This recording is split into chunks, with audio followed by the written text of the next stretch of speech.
Hello dear students, you are welcome to my channel Education Simplified by OCDC. This is Vinod Kumar Garg, and in this video you are going to learn about DNA replication, an essential topic for students of class 12th medical and those preparing for SSC, NEET and Master Cadre. So start करते हैं DNA replication. DNA has to be copied before a cell divide. जब भी cell division होगी तो cell division start होने से पहले cell को अपने डीएनए को कॉपी करना होता है, तो उसी को डीएनए रेप्लिकेशन बोलते हैं। DNA is copied during S phase which is also known as synthesis phase of interphase. Okay, तो ये सेल साइकिल का फेज होता है आई, दैट इज इंटरफेज। तो बाकी फेज इसके होते हैं prophase, metaphase, anaphase and telophase. तो जो इंटरफेज है उसी का एक पार्ट है एस फेज, जिसमें डीएनए रेप्लिकेट होता है। सो डीएनए रेप्लिकेशन इसीलिए होती है क्योंकि जो न्यू सेल बनेगा, डॉटर सेल बनेगा, तो उस सेल को भी आइडेंटिकल डीएनए कॉपी चाहिए।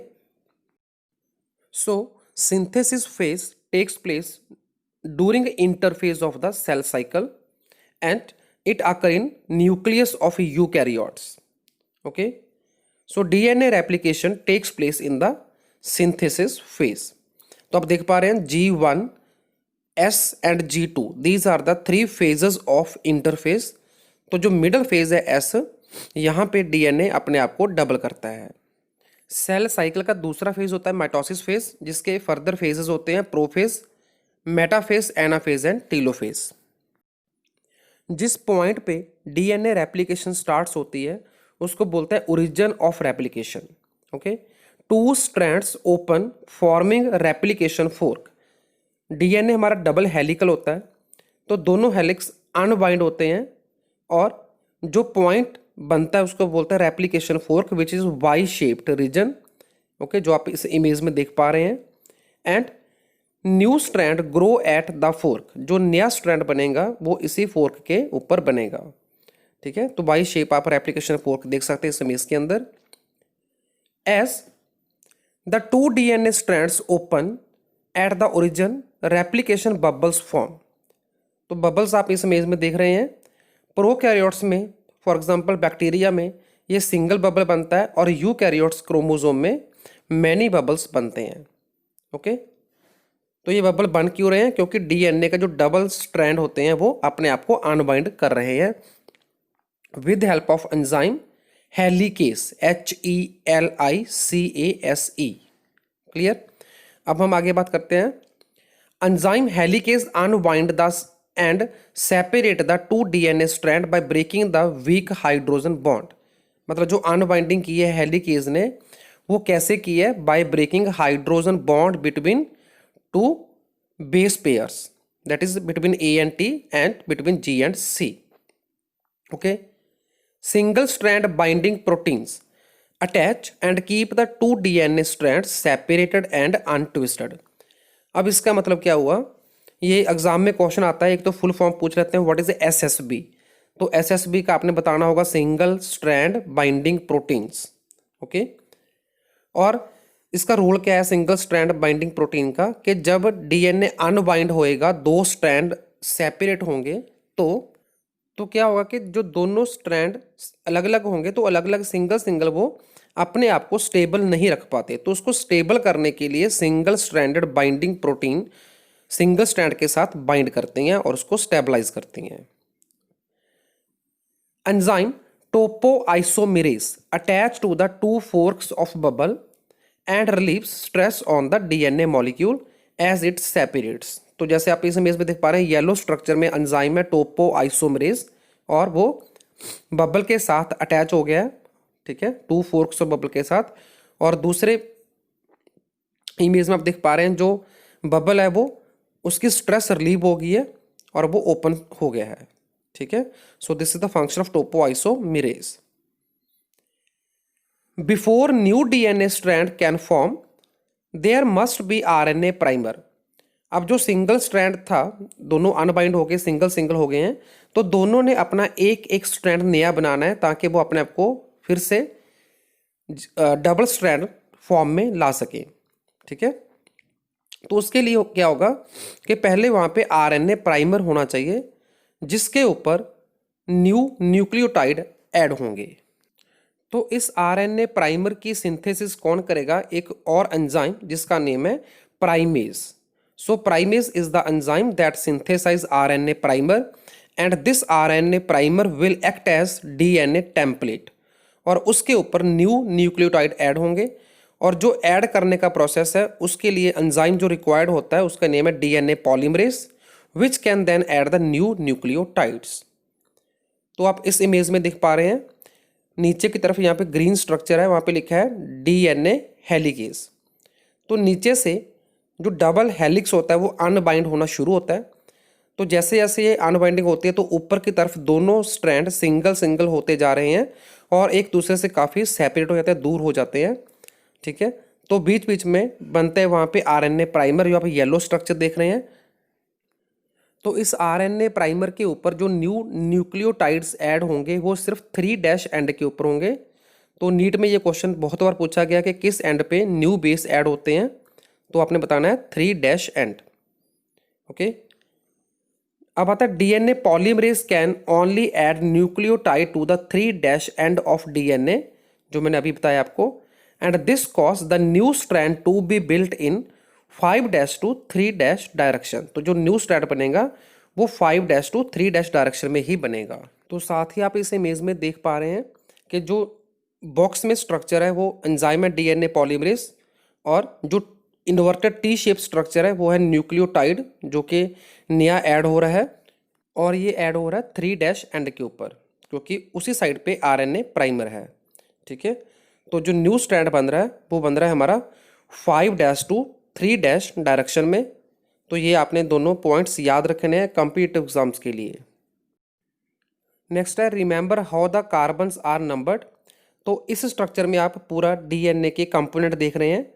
तो जो येलो में कंपोनेंट है वो फॉस्फेट है, और मिडल कंपोनेंट जो आप देख पा रहे हैं 5 carbon sugar that is called deoxyribose, and जो नेक्स्ट कंपोनेंट है यहाँ पे एन लिखा है वो है नाइट्रोजनस बेस।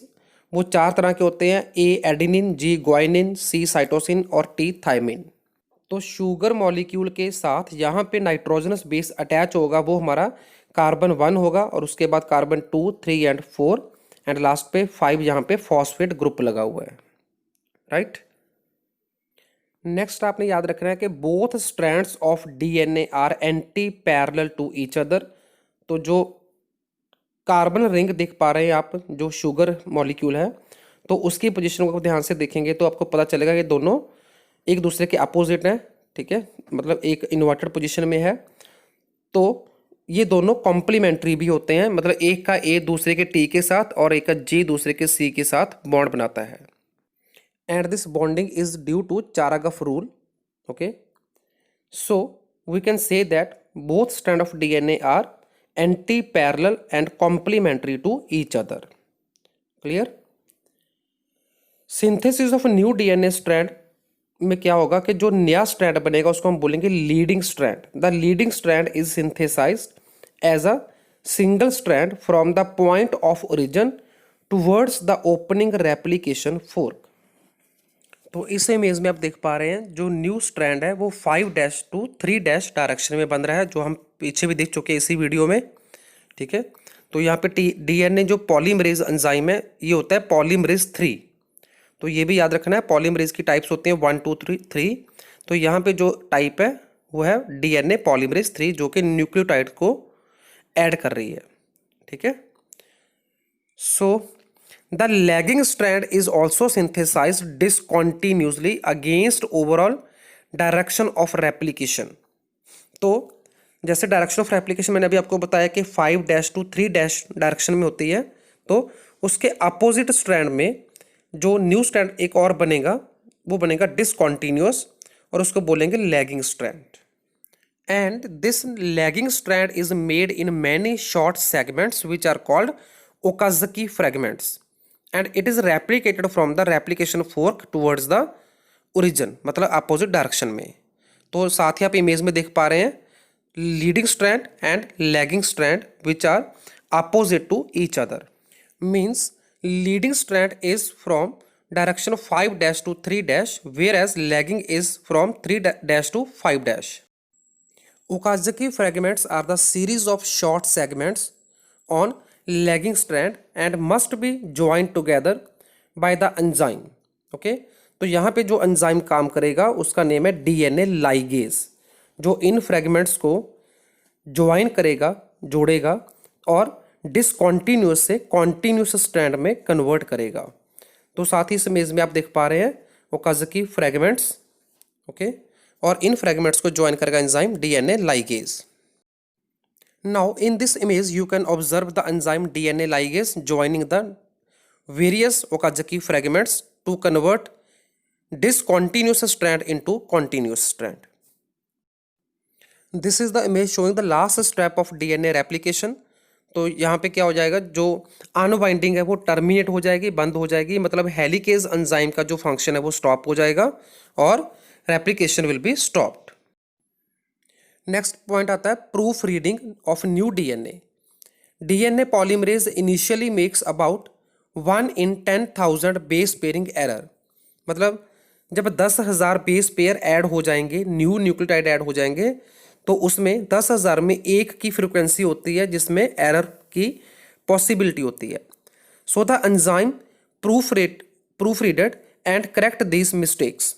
तो जो एंजाइम होगा वो प्रूफ रीड करेगा इसको और इस मिस्टेक को, इस एरर को रिमूव करेगा। The new error rate for DNA that has been proofreaded is 1 in 1 billion base pairing errors। मतलब प्रूफ रीडिंग से पहले जो फ्रीक्वेंसी 10,000 में से एक की थी वो अब 1 बिलियन में एक की ही रह जाती है आफ्टर प्रूफ रीडिंग। नेक्स्ट ये क्वेश्चन एग्जाम में बहुत बार पूछा गया है, why DNA replication is called semi conservative. So the idea presented by Watson and Crick that the two strand of parental molecule when separate from each other act as a template for new complementary strand।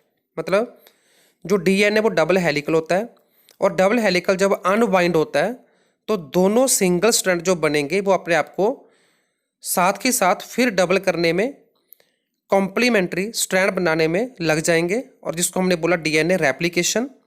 तो जो दोबारा double strand बनेगा single strand से, तो उसमें एक strand जो होगा वो पेरेंटल होगा और दूसरा स्ट्रैंड न्यू होगा। तो इसीलिए इसको बोलते हैं DNA replication is semi conservative, क्योंकि एक स्ट्रैंड पेरेंट्स का ही रहेगा और दूसरा स्ट्रैंड हमेशा नया होगा। नेक्स्ट है डीएनए डैमेज एंड रिपेयर।